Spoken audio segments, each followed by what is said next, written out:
This week's episode of The Totally Rad Show is brought to you by Squarespace.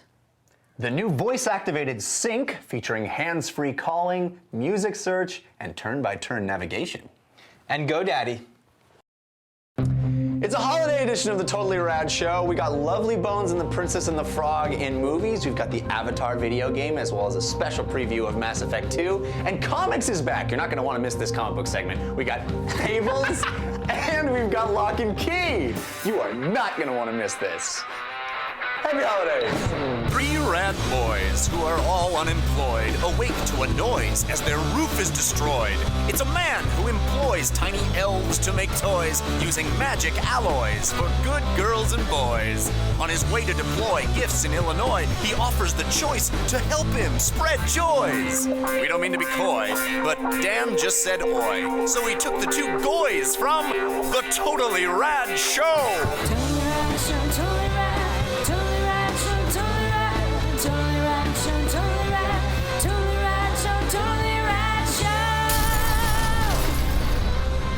Hey everybody, welcome to The Totally Rad Show, episode number 144. I'm Alex Albrecht. I'm Jeff Canada. I'm Dan Trachtenberg. The Totally Rad Show is your happy holidays! See? That was a surprise! Woo! We gotta do that. It's a holiday. It is. So exciting. Yeah. It's like Christmas, My holiday's Hanukkah, over by the time Kwanzaa. you guys watch this. Is your holiday over right now? Happy Hanukkah? Nope, still in it. That's 8 crazy nights, guys. Crazy night. Why it's better than yours. I saw this awesome thing on the Colbert Report where they interviewed this woman who was upset about, you know, the war on Christmas, and he was like, well, what about Hanukkah? She's like, they have 12 nights, and they cut to a picture of a menorah with like pasted on extra candles. Amazing, so amazing. Also, amazing background we got from Axel. From Finland. From Finland. Where he says is the home of Santa, which, is that true? That's sort of where it started, the tradition. Oh. Yes, no, Finland is in the North Pole. Make fun of me. That is why. I'm just embarrassed That's myself amazing. for a year. That's amazing. But also, he showed us, he sent us how to pronounce the Totally Rad Show in Swedish. Should we each take a word? Or Finnish. So this is gonna be Totally Rad Show. We all say it at the same time. That's gonna be a cacophony. You do the Totally, I'll do the Rad. Right, here we go. Ready? Yeah. Totalison? Radicali. Oh, Helma. Hey! Or Totally Rad Show YouTube. Or Oh, Yelma. Or Oh, Yahweh. Right? That's finished. Either way, we just did that. Thank you very much for sitting in the background. Speaking of just did that, look at the shirt I'm wearing. Pretty rad. We have all new merch in the merch place. We have the Nerd is a New Cool shirt. Yeah, if you're looking at this in the Flash player or on a low res it feed, says the Totally Rad Show right there. right here. So pretty cool. Actually, if get you're looking at shirts. this in HD, that says Yeah, Totally Rad Show right there. We also have a new baseball jersey tee, which is awesome, and of course, from one of our backgrounds, the Totally Rad Show Death Machine. Yeah, Sam Line background from a few episodes ago.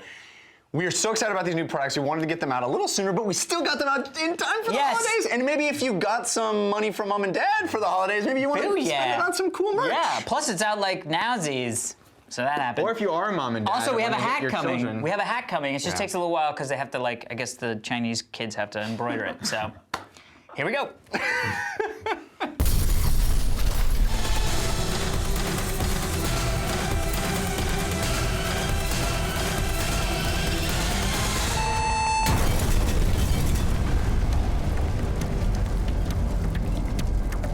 This week in movies, we're going to start off with Princess and the Frog, which is the first 2D animated Disney film since Home on the Range. Home on the Range, right. The very memorable Ashton Home on the Kutcher. Range. And one wonders why they stopped doing that. Yeah, I wish I knew how many years ago that was. It was a while back. But lucky for us, it comes from the two guys that did Little Mermaid and Aladdin, which is my favorite era of Disney animated movies. For sure. And The Princess and the Frog is basically a send-up of the fairy tale The Frog Prince. It's set in New Orleans, and a young woman, a young African-American woman. It's like in the 20s too, right? In the, like, Yeah, It's the era. jazz age, for sure. Wants to saving up money to own a restaurant. Her best friend is a The daughter of a sugar baron. Yeah. And a prince is coming to town, and this one girl is obsessed with meeting this prince, and hijinks ensue. Nice. People Little are voodoo. Voodoo is had. Frogs are become made by people, and adventures begin. Oh, Jesus. So it was so specific and then totally not specific. It was vague. Right. But anyway. Jeff, what did you think of The Princess and the Frog? Well, like you mentioned for yourself, I definitely was in love with those movies of a specific time period. At the very high, I actually was in high school working at a movie theater when Lion King came out and Aladdin came out, and I remember what a big deal those movies were. And I would go in on my breaks and just sit in and watch little bits of Aladdin. I must have seen Aladdin dozens of times, and it never got less enjoyable. It's just a very universally appealing film, and it's such a shame what has happened to those, the Herculeses and the Home on the Ranges and all those. It really declined. New Groove. Yeah, exactly. And this, to me, this movie is much a return to form for the whole medium, and it's so wonderful to see. It's a very difficult movie to find any fault with because it's so well made, and it's such a great postmodern fairy tale because you have this princess who is very self-made, and the themes of hard work and commitment and effort are so cool to see through the filter of the classic fairy tale where most of the women are just waiting around for a man to save them. Right. It's got all the funny stuff that you would expect with the side characters. I love the animation. I had a blast watching it, and the music is great too. Jeff, you mentioned when we talked about the trailer that you were unhappy with the portrayal of African American. It made me a little. I don't know what the word is. You mean the Firefly? No, I meant how light color. the skin. Like they went African American, but they made sure to keep them very light, and especially the prince could almost pass for Caucasian, and I think he's from a specific region that. Yeah, I thought he was more Middle Eastern or Spanish. I'll just say I didn't have that problem. Okay, I'm happy to hear that. Yeah. Good. Okay. I mean, this, I too was of the Lion King, Aladdin generation, and this is a total return to form in my opinion. I mean, this is what Disney does great. It's the music and the place and the style of 2D animation that they can do. To me, it's refreshing because it's like that's what I loved about movie.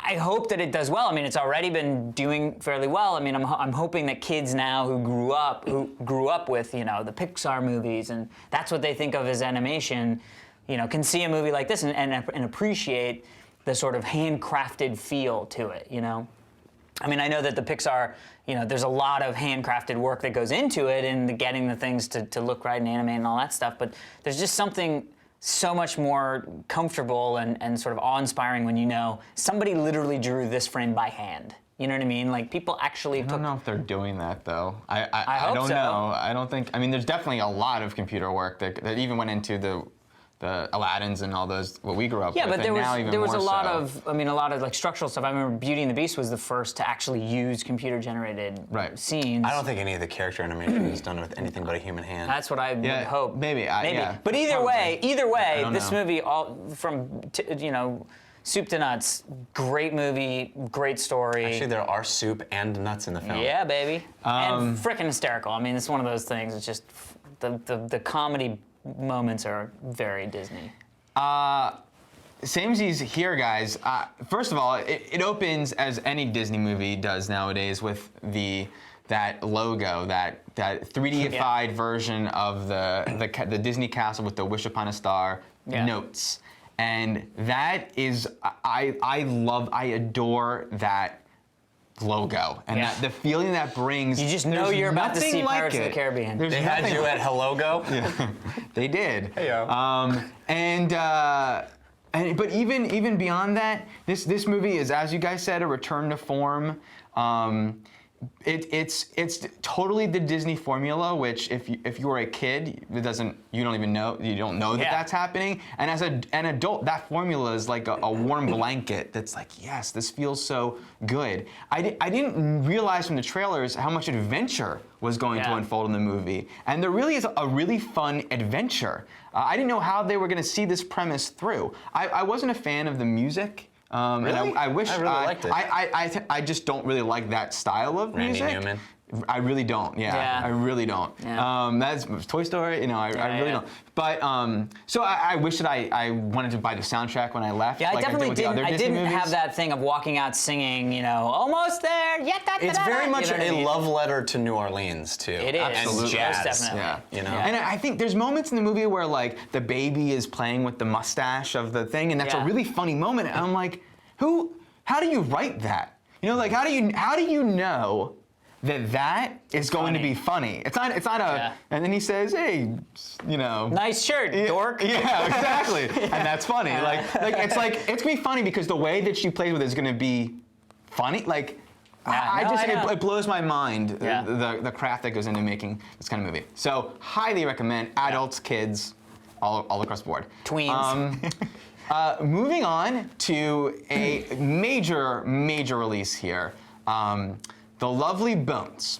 So this is from Peter Jackson and the same team that he wrote King Kong and the Lord of the Rings movies with. And most people know Peter Jackson from these big spectacle films, but he actually won an Academy Award, or Kate Winslet won an Academy Award for Heavenly Creatures, which was a drama/thriller with a little fantasy from the female perspective. Lovely Bones, a drama/thriller from the female perspective with some fantasy, starring Saoirse Ronan as a young girl who is murdered and spends her time in the story in limbo, hoping that her to reconnect with her family, or as we sort of follow her family, dealing with her loss and uncovering who killed her. And her family: Mark Wahlberg, Rachel Weisz, Susan Sarandon, New Zealand girl. Stanley Tucci is also in this movie. Michael Imperioli. Alex, I was just trying to say, do I describe who's Stanley Tucci's in the movie? It's not really a mystery, but we'll just let it lie. Alexander Albrecht. Yes. Were the bones Bilbo Trachtenberg. lovely for you? Were they lovely? No.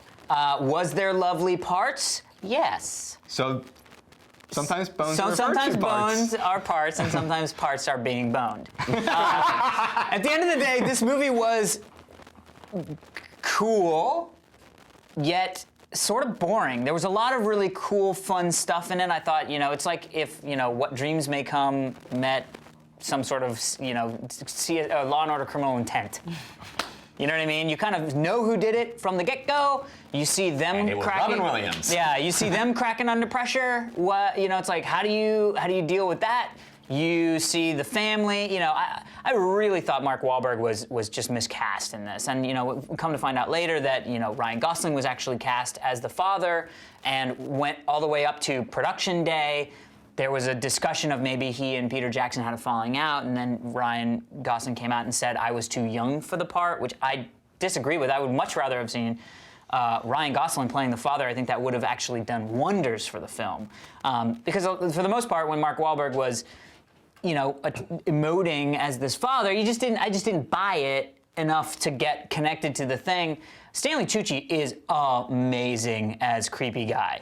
I mean, just great. And I think he got actually nominated for like a Golden Globe or SAG Award or both. The fantasy stuff is visually stunning. It just, all in all, was one of those movies where I was like, I just don't really care what's going on. I'm just not really engaged. So for me, I think it kind of just sort of fell flat. Yeah, the movie doesn't work, and it's a shame because anytime Peter Jackson comes out with a film, I'm very excited, and he definitely has such a skill with visual style and effects work specifically, because this really is an effects movie that doesn't feel like an effects movie for the most part. It feels like a visual tapestry that he's weaving, with maybe a subtle distinction, but noteworthy nonetheless. And it really feels like two different films. I did not read the book, but I don't think the movie, whatever worked in the book, doesn't translate to the film, because I never felt any connection between the afterlife stuff we see and the real world stuff we see. And I think the real world movie, if it was just that movie, works as a pretty taut thriller. I was in that experience and intrigued by what I was seeing, but all of the other stuff feels really self-indulgent. I mean, there is a lot of this movie that I felt like he should have just cut out. And he indulges himself in these odd camera angles, and we switch back and forth between them for way longer than we need to. And it felt like nobody told him, hey, we don't need that. And I never felt like any of the stuff that Saoirse Ronan is doing in the afterlife affects the real world in any way. And I think that they were really trying to show that, and I suspect the book makes that clear, and it felt like two completely disconnected films that just didn't work to me.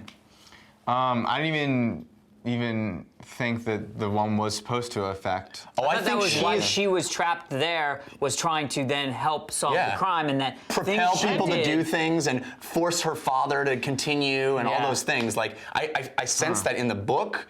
All that is very clear, that she is really propelling the story forward. We'll ask Heather afterwards, because she read the book, to see if that was in the book. But go ahead, what did you think of the movie? Well, what I do want to say, in the book, I believe, follows the whole, she wasn't the only one murdered. There were many murders in this. Well, that's in the movie too. But the movie was like, this is the one family, and they're dealing with it. And no, I mean, like, the book is about many other things. I really did not like this movie. I didn't get it. I was like, I don't get that. I don't get it. What am I supposed to take away from this experience? Don't murder The end is odd, right? The end is bizarre. The end is bad CG. The visual effects, really, and all of the limbo/heaven stuff is spectacular. And I would love any of those frames on my wall. Or your wall. Yeah. Well, I would come over to your house to look at them. You want to look at that again? I could put your chair down. It just, Mark Wahlberg was far too similar to his performance in The Happening than his better performances of his career. And I didn't even really feel much suspense. And I mean, really, guys, do not go. I mean, honestly, Heavenly Creatures is so underseen, and it is amazing. And taut thriller, there is no more tautness than the end sequence of that film. Yeah, you tauten it anymore, it'll break. So I taught booty tap. Really, please go see Heavenly Creatures, or rent Heavenly Creatures. This, I just didn't get it. Yeah, it was a big disappointment. I got it. I just didn't like it. Yep. Oop.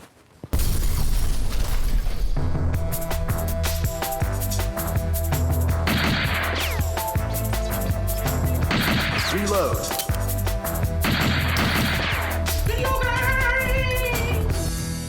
The three of us all loved Avatar the film. If you haven't seen our episode last week where we talked about it, I urge you to check it out. And if you haven't seen the movie, I urge you to check that out even less. Because I want you to see our episode more. But no, I urge you to check both of them out. So we couldn't leave the world of Pandora. We wanted to be there. Yes. So there's a video game that offers us that chance. It's from Ubisoft, and it is the third-person action version of Avatar. We played it on the PS3. It's also available on the 360.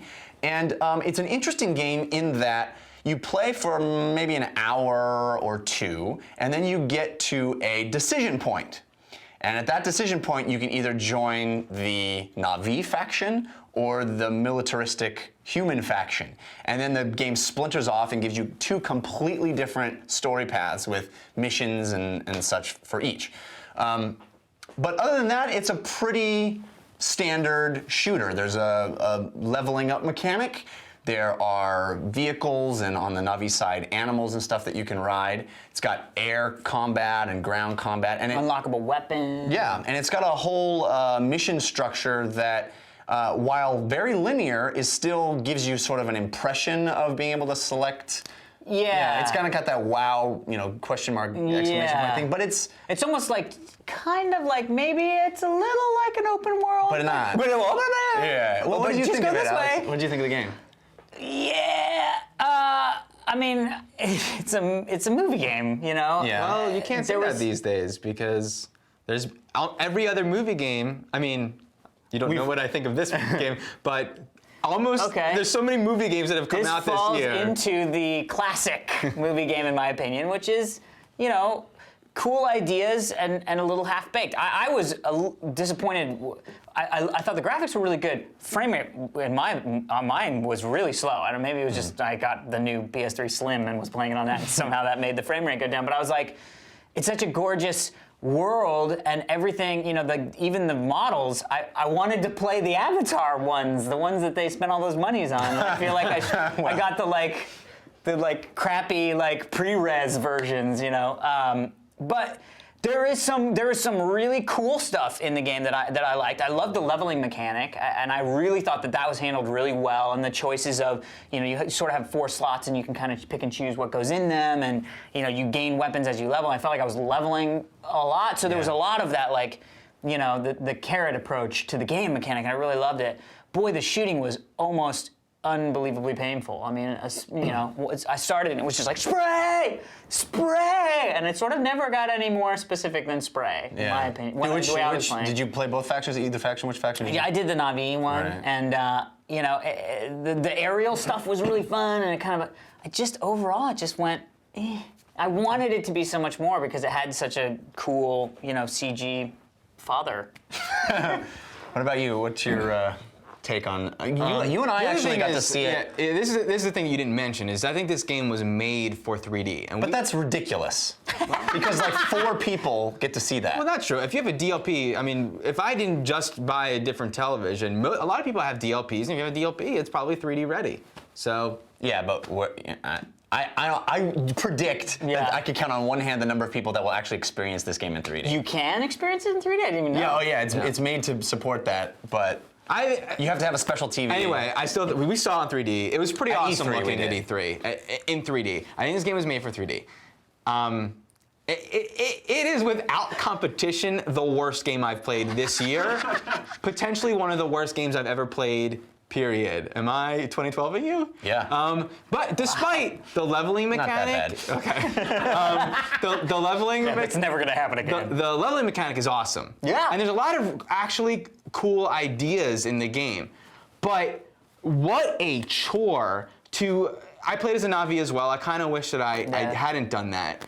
I hope somebody did. All you do I played both. All you do is go up to a vine, hit a button, you climb. There's no platforming, even though that's basically the only thing you can do with a Na'vi. There's a sequence that straight out It's not a platformer. What? It's not a platformer. This is basically Gears of War. Yeah. Well, I think the Na'vi, because you can't really shoot from afar, you have to get up to people. What? Did you not have a bow and arrow equipped the whole time? I did have a bow and arrow equipped. That's all I used, pretty much. Well, but you can't. There's so many moments where you can't just sit back and use a bow and arrow. And the way I was playing the game, and I mean, anyway. But there's tons of moments where you have to navigate terrain, and the flying mechanic was almost unplayable for me. There's a sequence where you have to destroy a ship. And I thought, oh, they want me to do what the movie showed. And there's even an arrow pointing to do that. And I've spent 20 minutes trying to do that thing, and then no, even though it says get to higher ground and do this thing, you actually have to go to lower ground to climb up to higher ground, even though I'm flying on a thing. Interesting. There's so many. This is just glimmer of what was so. Every mission was completely counterintuitive to how I wanted to play it and how I wanted shooting, as you're saying, when things were running at me. I could never aim at anything. Stuff came right up your jacksie too. I don't think it was that bad. Stuff came right up your jacksie. I was constantly like, yeah, what's in my ass?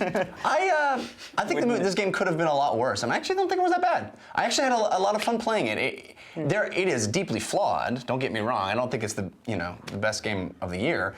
I just think that it could have been a lot worse, and there's a lot of fun to be found, especially if, like me, you're so into the world of Avatar. It gave me that experience. The fact that as a Na'vi, there are those horse things running around, and you can just get on one and ride. I was like, I'm in. This is awesome. And the fact that they were cool enough to make the two sides of the story not just mirror images of each other, but they are completely different experiences. I thought that was impressive. Yes, all the missions, unfortunately, are really uninspired. What you actually have to do during the missions is not particularly interesting, and the way you accomplish them is very binary. It's either you do it correctly or you don't. And there's no creativity allowed. But I had a great time shooting. You feel awesome when you have bow and arrows, and on the human side, you get into those mechs, and it's awesome, and you get to drive vehicles and fly the scorpions. I think they're called Scorpions. something like scorpions. Scorpions from something else. I think. Yeah, no, I think it was. Anyway, it's not a terrible game, and it's a pretty fun rental if you're like high on Avatar and want more of that experience. Anyway, I just want to say it actually soured my. I wanted to stop playing it because I was like, this is making me not like this world anymore. I don't understand that. It seems such a I didn't go so far, but I'm definitely between these two. Yeah. Anyway, so I was lucky enough this week to be able to go up to San Francisco and check out Mass Effect 2 at a preview event. And yeah, they let us play the first hour and a half of the game. So this is going to be a huge game that's coming out at the end of January. And it looked very close to being done. It's coming out the end of January. We got to play that so soon. Well, everybody's calling it Second Christmas. Because January, February, March is like a crap ton of games. Yeah. This, of course, is one of them, and it's a big, big game. If you remember, did not like the first one. Yes. So I found it very interesting that But you they wanted didn't me up choose there. the right guy. You didn't choose that same guy, right? The sorceress or whatever. I reject the premise of that argument. However, let me just say, what I played so far of Mass Effect 2, we've got to play, like I said, we got to play without anybody over our shoulder the first hour and a half of the game, and then I got an interview with Dr. Ray, one of the heads of BioWare. Mm-hmm. And I'm so impressed because my first question to him was about, some of the flaws that I found in the first one. Yeah. And did you say the character class I chose? I did. I talked to him about that. Wow. And it's interesting. He said that when they finished the first one, what they did was they created a huge spreadsheet of all the criticisms that they could find about the first game, from game reviewers, from people on the forums, from emails that they got. Anybody that sent in a criticism, they made a huge spreadsheet. Wow. And it sounds like somewhere on that list was you. Somebody like screaming in the corner. Yeah.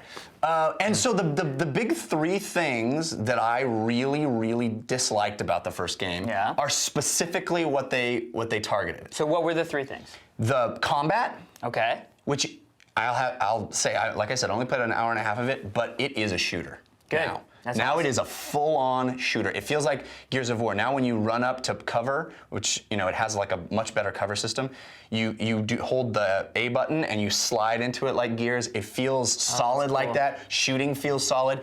The way the enemies get hit. I'm so excited to play know, this I know. game. Like the whole first sequence is this robot attack, and you shoot the robots. You can shoot their arms off, you can shoot their heads, you can shoot their legs off, and they'll still crawl towards you on the ground. Wow. Very cool. It feels like a shooter. Yeah. So that already, I was like, this is already much improved. Yeah. The second thing is the side quests. Remember how in the first game, at least I felt, the side quests were not worth doing and really shallow and lame. Yeah. He claims, and again, I didn't get to see any of this because we only played an hour and a half, but he claims that they really put a huge emphasis on making the side quests interesting and pertinent to what's going on in the overall world. Cool. And then the third thing, of course, is the the balancing of the classes. Right. And he said that they really worked hard on that. And again, I didn't get a chance to play all the different classes, but you know, you can carry over your character from the first game to the second game, and they want to have do that through the whole trilogy. Now that's a good question. Because that was what I was doing. I went back because I was like on the guy that I was like, I want to play this guy. I was like, I want to really get him like set, and so I started playing Mass Effect again. And then halfway through, I was like, well, I'm maxed out on all of my stats. Like, what is it that I'm going to be able to do? The stats is not it. Right, I figured, because it couldn't be. Then I'd already be at endgame. I have to say, it's a little bit of a cop-out. I'm not going to spoil the first hour and a half of the game, but there is a reboot button that they give you, to the point where you can even reselect how your character looks or what class you are. But then even what if you is care, the benefit of having it It's the choices that you made. For instance, they made a big presentation while we were there about Wex, the character of Wex, and how you can choose to either kill him or not. Kill him, yes. So if you chose to kill him in the first game, he is either there or he isn't, and he can have an impact on the story. And there's a lot of these things. They made a specific point about some of the romantic stuff that I know you were all hot and bothered about. I got hot and bothered. Hey. That stuff will play in. So it's more story stuff rather than your stats. Any of that. Do I get a little like scroll in the beginning? Yeah, like, previously on Mass Effect. That's what choices you made. I agree with you, dude. I feel like the things that I have least in my mind are what is most. Well, but see, now that you say that, I was just about to say, I probably won't use my guy, because I'd rather have all these fresh decisions rather than what I did a year and a half ago, 2 years ago, that I may or may not remember doing, where I like see some NPC, I'm like, hey, what's up? And they're like, hey, screw you, buddy. You're like, hey, what did I do to you? You stepped on my troll 2 years ago. It's like, what? I don't even know you, dude. Like, I know you changed your face. Total Recall, or what's the movie where the guy wakes up and he apparently did all these things he doesn't remember? Yeah, Total Recall was one of them. Memento, maybe. Yeah, Memento. Yeah. So that actually makes me go, great, I'll just start a new character. Yeah. You know, it looks really solid. The frame rate's really solid. I didn't notice a single load time. Remember how the elevators in the first game were like, ugh, an elevator. I didn't notice that in the first hour and a half. That's good. He claims the inventory system has changed, although I didn't get to see any of that either. And he said that they have a big surprise coming, which is what they did with the, I think it was called the Mako, the car, which I thought was like a crappy version of Moon Patrol. Yeah, Moon Patrol car. I forgot about that, And he said they are not announcing anything about that yet, but everything I saw made me really encouraged. I'm so excited, man. I am in. What about in the like dialogue tree stuff? That's all the same from the first game. But remember, it was so cool how, it's like you're walking and talking, and it's not just like, how did that play out? The first hour and a half, there was no walking. It was walk to a section, and we have a discussion. But it's first hour and a half. It's very little. Yeah, it's a deep game, man. Yeah. Interesting. Plus, I have to say, as I was going back and playing Mass Effect, you really realize, especially coming from playing some other RPGs, you really realize the benefit of. I'm trying to think of what the game was. It might have even been Dragon Age. Yeah. Well, Dragon Age, right, is more like a sentence, and they did that free flow thing where you can just get a sense of where you're headed. So much better, man, to be able to not, because what it is when you're reading your three choices in Dragon Age, you have to read those, because whichever one you choose, you have to read the whole like paragraph or whatever, because that's the last time you are going to see that. Yeah. People instantly just respond, whereas in Mass Effect, you get the vibe of like, F that, or sure, I'm in, and you're like, well, F that. And then you see you as a character interacting with it, which brings you so much more into it, rather than this one-sided conversation. So I'm really excited. Yeah, and Martin Sheen is a voice, and the chick from Chuck is not only a voice, but she looks exactly like the chick from Chuck. Wow. Nice. It's pretty cool. So we may be able to screw her.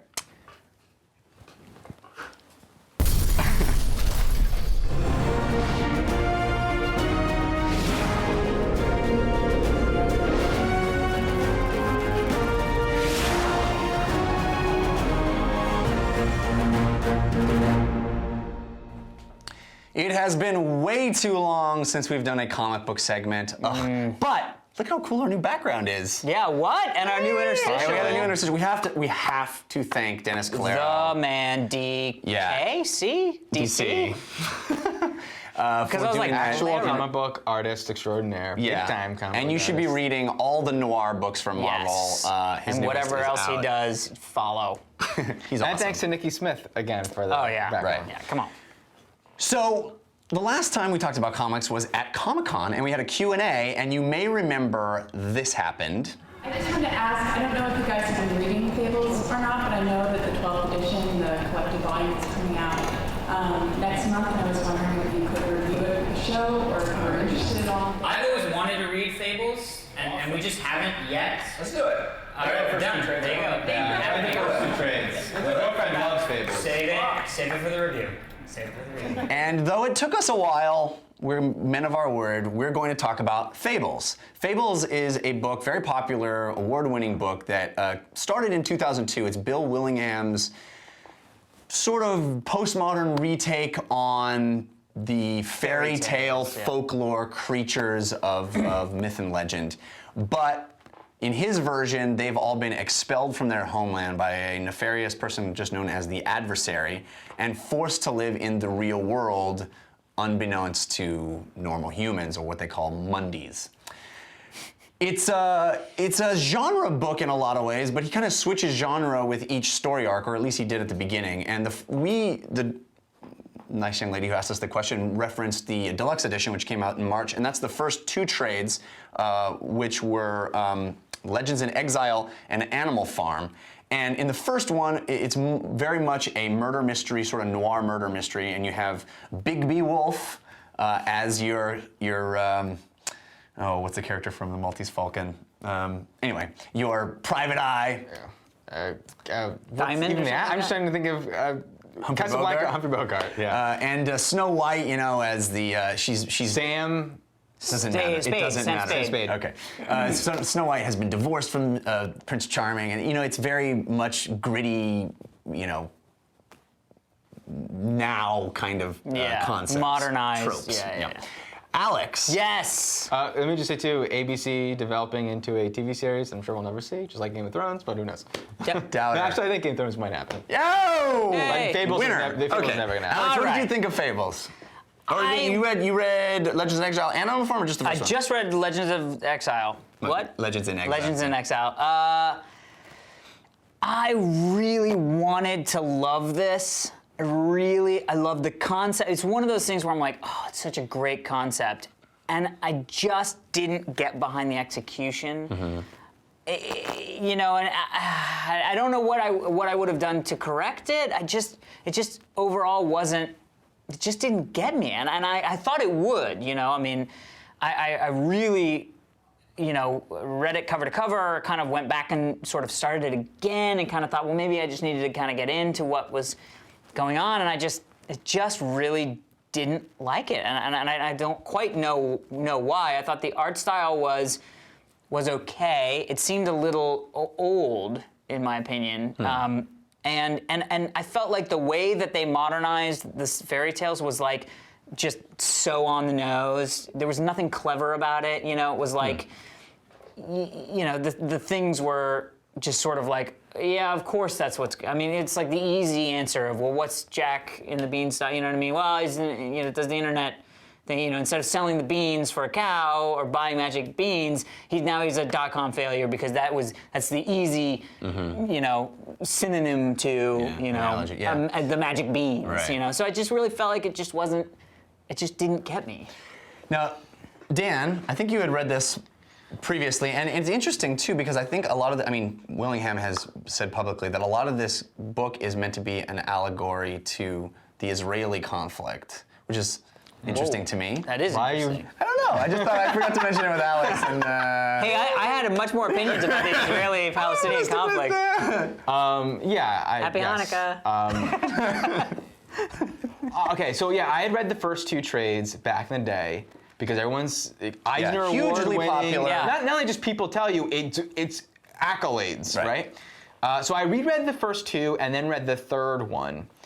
So I could really, dive in. What is going on here? And to be fair, there are many, many more. There's a 12th one just came Yeah. out. I know it's because my girlfriend is obsessed with them. And it spawned not a only lot of that- spin-off books. Yeah, well, yes, and there's also one that I really wish I had read called 1001 Nights. Right. That is just retellings of the actual Fables, original Fables, and I heard the Snow White one in particular is spectacular, and I wish I had read that. It's out in hardcover now too. Yes.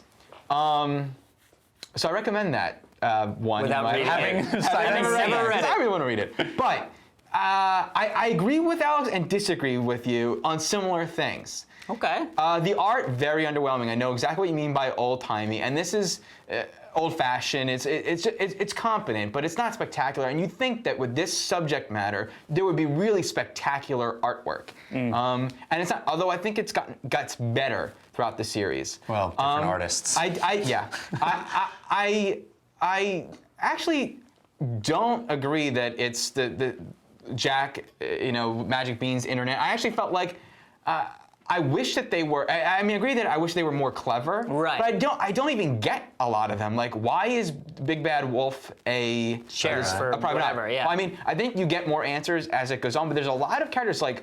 Why? Like, I want to be like, oh, that's so. Of course. Yeah. And I never had those moments. The dialogue is so expository. True. Painfully expository. The whole last issue is watch me talk about what just happened. Well, that's a that's film sort of noir the trope. trope. I know, I mean, but- throughout the whole series, It's they worse in the could've- second. The Yeah. second trade is even worse. I at thought that. I will say that the second trade was a vast improvement because more action is happening. And I think the actiony stuff, and then even into the third trade, there also it's a very gory book, and I feel like it's a little bit It's a little bit like, see how Goldilocks can be terribly violent. It's not. I actually don't get why it needs to be that level of violence. So the third book gets much better. It gets much better in the way because, like TV series, you bond with characters, and then you get to see how this pairing of characters now is like these two characters you never thought you would see together are together. And funny how that's Goldilocks and this person. So it has that going for it. It gets better. Yeah. I imagine if I kept reading, I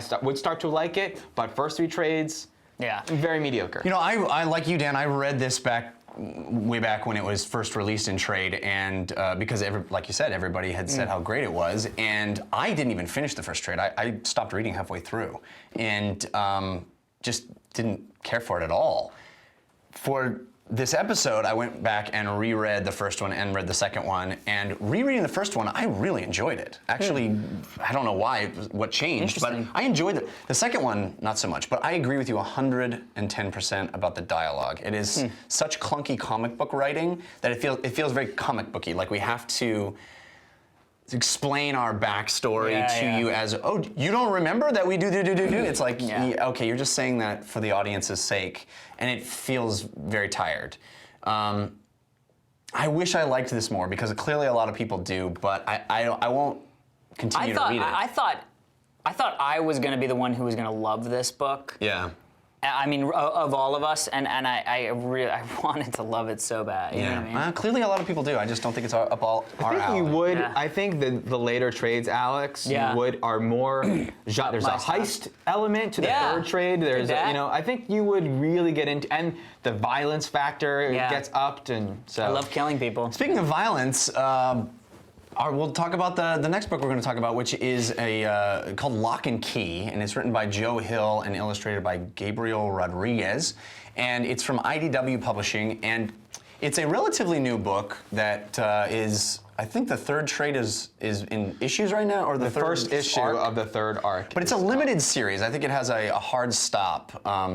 And Joe Hill, although he didn't admit it for a while, is Stephen King's son and a novelist. And this is very much a horror story. But it certainly has elements of fantasy, much like his father's work does. It is about three kids who, unfortunately, their father is killed, and they have to relocate to a house. Unfortunately. I don't know. I'm making this all up as we go.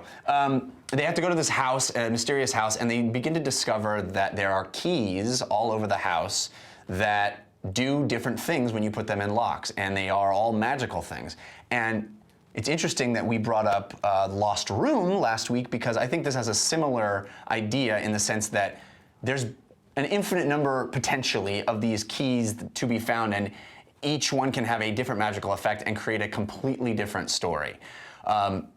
I'm not going to say any more about the plot because I think it's potential spoilers. Dan, you're the one who brought this to my attention, our attention. Tell me how much you love it. Yeah. Very much, sir. Very much. It is definitely, easily one of my favorite comic books of all time.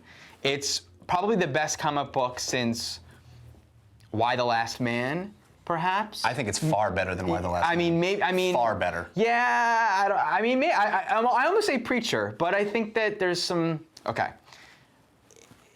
First of all, I think if I never knew that Joe Hill was Stephen King's son, I would have said, "Wow, this is very Stephen King." It's interesting. And I almost didn't even want to mention it because it kind of tarnishes. I didn't know about it when I read the book at all. There's elements that remind me of It in adulthood and that fantasy and horror combine and real world, but dark real world. And the idea that there's something about childhood that allows magic to happen is very... Yes. It is spectacular. The story is amazing. The art is I think it might be my favorite art in comic books, period. And not only that, but he gets the page of itself is glorious, the way that the panels are laid out, the way the story is told. But Joe Hill understands the turn of the page better than any other comics writer. I mean, since Alan Moore. Yeah, I mean, there's Alan Moore does it a little bit better, but yes. I don't know, dude, because the frames are so crisp and clean and clear, and usually you'll like you'll look at one page and you look at the other and you see a big moment out of the corner of your eye, but he doesn't do that. He gets the turn of the page is that, so there is actual suspense moments that land on you the way that they would in a movie. I can't praise this, and not only that, but then there's this cool science fiction with the keys that are like, oh, that's a cool. I didn't need that. I thought without more keys, I thought just that first story would be amazing, but then when you get into the second book is like a totally different gimmick with. Oh. And it's awesome at the end where it says like known keys. And yes, and you're like, oh shit. Yeah. Alex, are you as effusive as Dan about this? Yeah, I mean, I think I love this book. I to the point where I went, this is something I would love to option and make into a movie. You know what I mean? And I'm sure I'm not the only one. That's probably why it'll never be me doing it.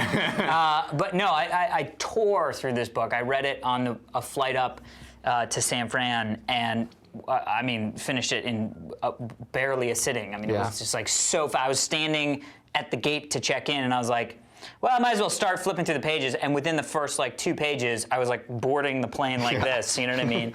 And you really nailed it.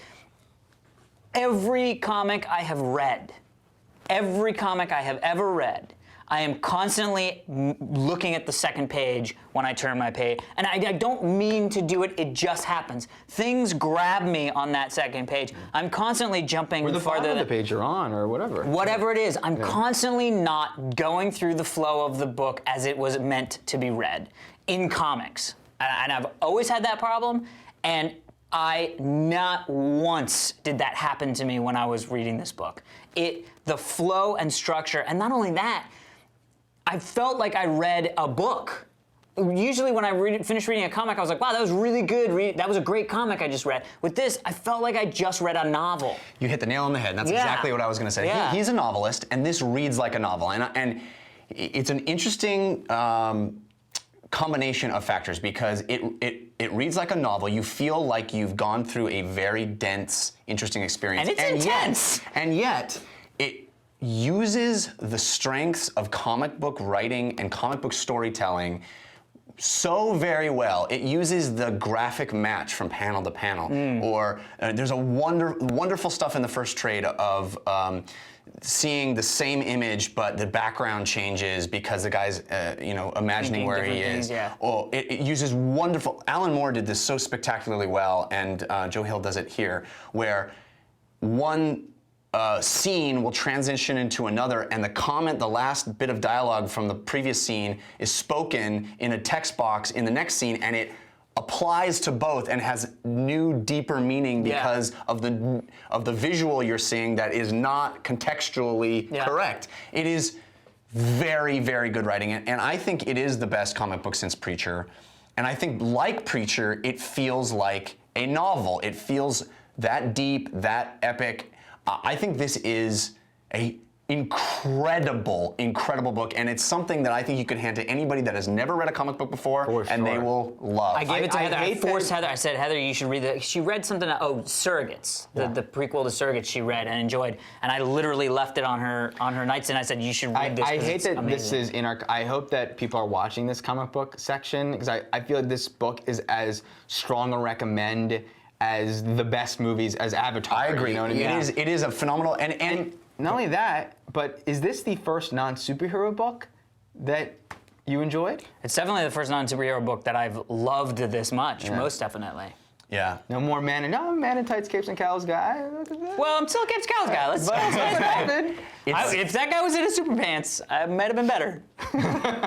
It's great, and Yeah, you it's should great. rush out and Yeah. read it. Totes. And the edition is gorgeous. The hardback. Oh, the with second one's even better. Hey. This is happening now. But the hardback Oh, and, with the- and a, with and a the bookmarky thing. All right, well, before we bid you a fond farewell, we do want to thank our sponsors, such lovely sponsors as Squarespace. If you haven't checked out Squarespace and you have any need for a website, go check out squarespace.com. They have the best WYSIWYG editor you have ever seen. Unbelievable service. I think the plan start as low as like $8.95 a month. Unbelievable stuff. As a fan of TRS, you can actually get 10% off the entire lifetime of your hosting.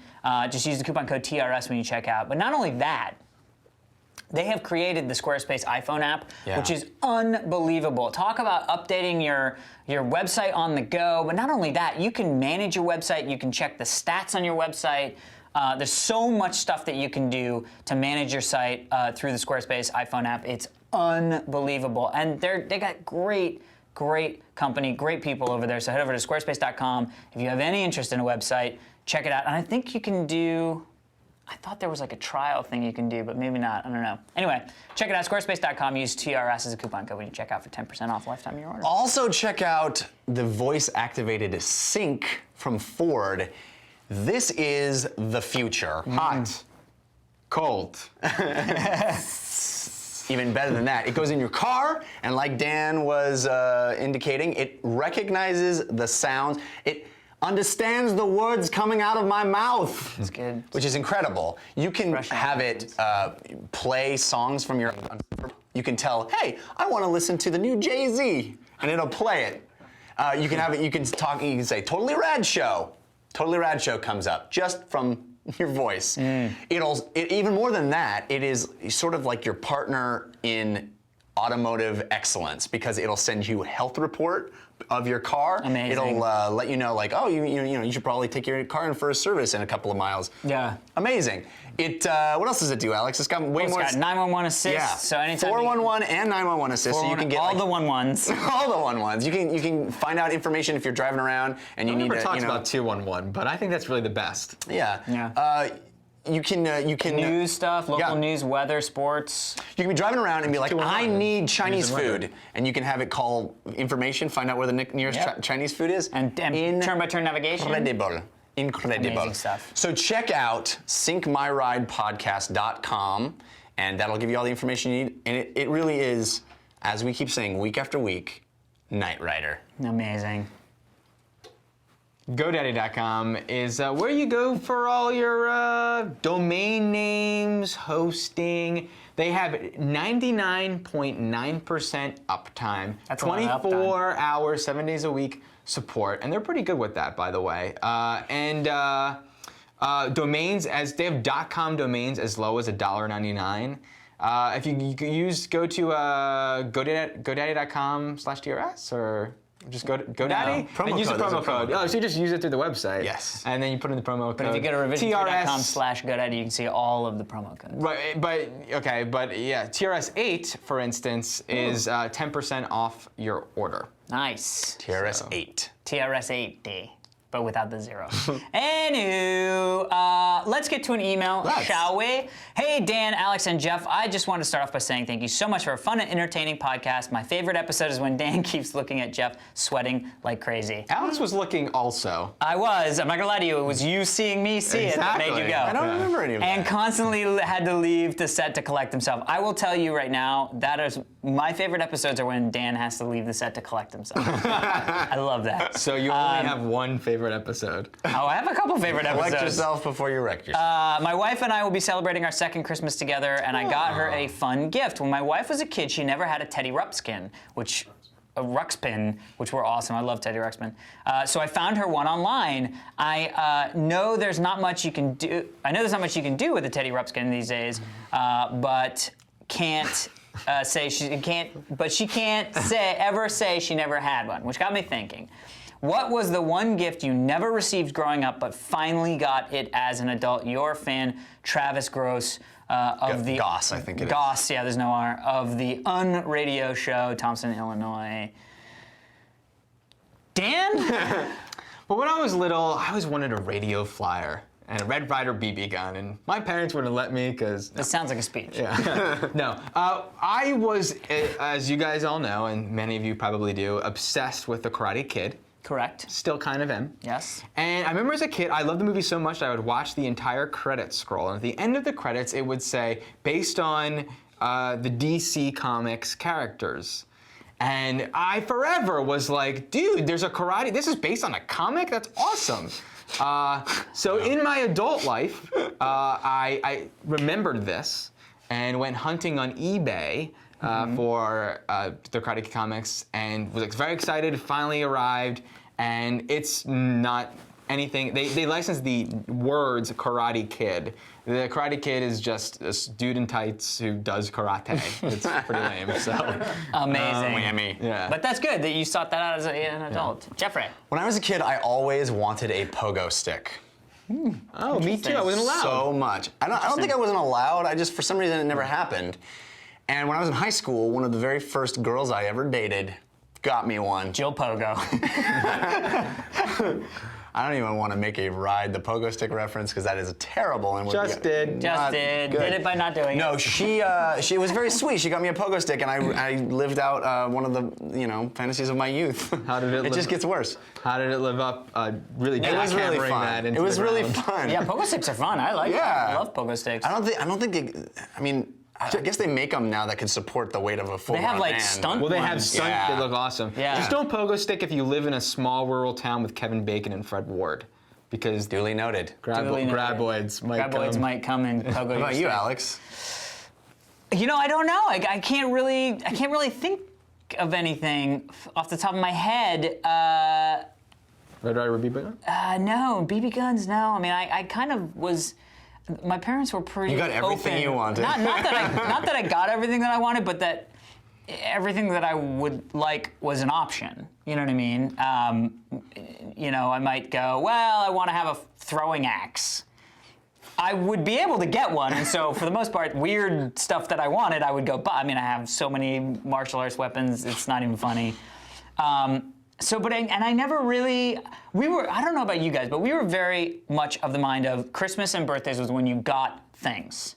Otherwise, you would get things that were like necessities. But if you wanted anything sort of fun and like, I wanted a Nintendo or I want a Sega Master System, it was like you'd have to wait for either Christmas or your birthday. You and I have a unique perspective on that, I think, because our birthdays are almost exactly half the year between Christmas. Agreed, and that was the best part, because every 6 months, you had an option. Yeah. You know what I mean? And my little sister, December 14th, not an option. Right. You know what I mean? She had to wait a year to get stuff. Right. So I was always, if I would want something, I would always be like, okay, well, I'll just wait and put that on my list. And then by the time I got to the list, it came around, it was time for me to like weigh what I really wanted and not wanted. Yeah. So there wasn't really those times when I like didn't get the thing at the time that I really wanted. I mean, there was some like, the G.I. Joe thing was out, you know what I mean? But then it would come, it was like an IOU, those kind of things. So really, Wow. Privileged little well, life. but it wasn't. That's the thing. It wasn't that I got everything that I wanted. It's just that I guess I didn't want much, if that makes any sense. But there must be something that or maybe I just forget that I want it. That's probably what it was. I just forgot that I wanted it 6 months ago, and now I want something. Well, here's hoping everybody out there gets what they want for this holiday Correct. season, whether that is material or otherwise. Correct. And thank you very much for your email. If you'd like to send an email or send in a background, please feel free to do so. fans@totallyradshow.com. Also, check out totallyradshow.com. You can download this background. You can get instructions on how to make the backgrounds there. Dan probably wants to tell you about the blog. Maybe. Yeah, don't pander me, Jeff. Go ahead. Tell them about the blog. I don't need to say anything at the end of the show anymore. What did you say, Jinx? Afterwards. Yeah, I owe you a Coke. Don't patronize me. The blog is a fantastic way to find out what we're doing in the next episode and to keep up with any news that might be coming out about the show, live shows potentially in someday.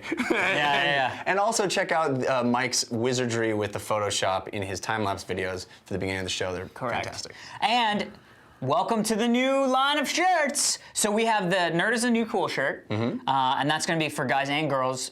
The women's one is going to be coming out a little bit because there was a little snafu of production. The TRS Death Machine shirt, which we're very excited based on that very successful background. And then the TRS Baseball Jersey shirt, which is also really, really cool. And we're working on getting a female version of the TRS Baseball shirt. Which means Little League. Little League. Totally or right. softball. We can get our Totally team right, finally. Softball leagues. I want to tell you And we're guys. going to work on a hat, but go there, jinx.com/TRS. Sorry. Chat. Hilarious new sketch. Oh, out an on the internet videos. An internet video. Some of you may or may not know. Jeff Kanata is part of a sketch troupe. They did a very hilarious Christmassy sketch.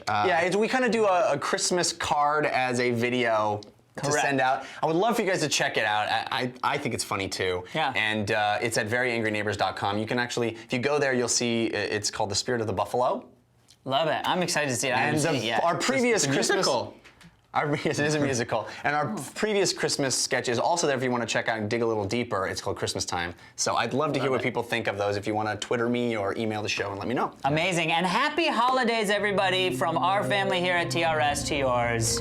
Have a good Christmas, Kwanzaa, holiday, Hanukkah. Christmas Kwanzaa Hanukkah. Christmas, Hanukkah. Woo! Is Dan in the shot? No. You want to debate? No. That would be awesome. Yeah. What episode number is this? 144? Squeak solo. Squeak it out.